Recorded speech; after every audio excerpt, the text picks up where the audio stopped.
কারফিউর প্রভাব পড়েছে সিরাজগঞ্জের দুগ্ধ শিল্পে। উৎপাদিত দুগ্ধজাত পণ্য আর দুধ বিক্রি করতে পারছেন না ক্ষুদ্র খামারি ও উদ্যোক্তারা। দই মিষ্টির দোকান বন্ধ থাকায় বেশি বিপাকে পড়েছেন প্রান্তিক খামারিরা। তবে মিল্কভিটা সহ অন্যান্য কোম্পানি দুধ সংগ্রহ কার্যক্রম অব্যাহত রাখায় তেমন লোকসান হবে না বলে দাবি প্রাণী সম্পদ কর্মকর্তার। নগদের কাছে সব গ্রাহকই প্রিয়, তাই তো সারা দেশে ক্যাশ আউট চার্জ সবচেয়ে কম।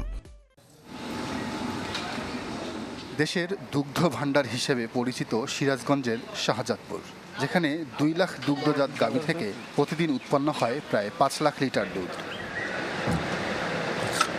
এই উপজেলা থেকে সারা দেশে দুধ সরবরাহ করা হলেও চলমান পরিস্থিতিতে তা ব্যাহত হচ্ছে। চরম সংকটে পড়েছেন প্রান্তিক খামারিরা। বলছেন, দই মিষ্টির দোকান বন্ধ থাকায় ঠিকমতো দুধ বিক্রি করতে পারছেন না তারা। 5টা গাভী আছে, দুধ হয় 40-50 লিটার দুধ হয়।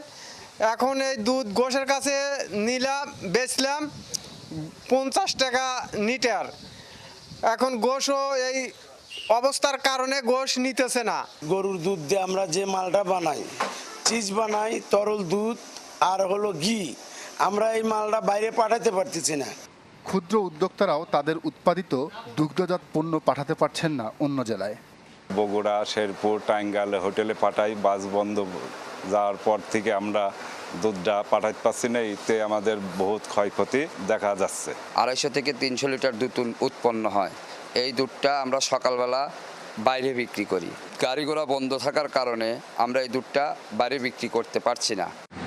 তবে মিল্কভিটা সহ অন্যান্য কোম্পানিগুলো দুধ সংগ্রহ স্বাভাবিক রাখায় খুব একটা প্রভাব পড়বে না বলে জানান প্রাণী সম্পদ। এখন তারা কিছুটা ক্ষতির সম্মুখীন হচ্ছে, আর বাকি বড় বড় প্রতিষ্ঠান যারা রয়েছে তাদের দুধের কালেকশন ঠিক রেখেছে। এমনকি তারা দুধের গাড়িও রয়েছে, তারা দুধ সংগ্রহ করে তারা দুধ ঢাকা সহ বিভিন্ন তাদের প্রক্রিয়াজাতকারী প্রতিষ্ঠানে সরবরাহ করছে।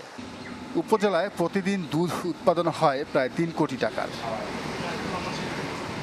Desk report, channel 24।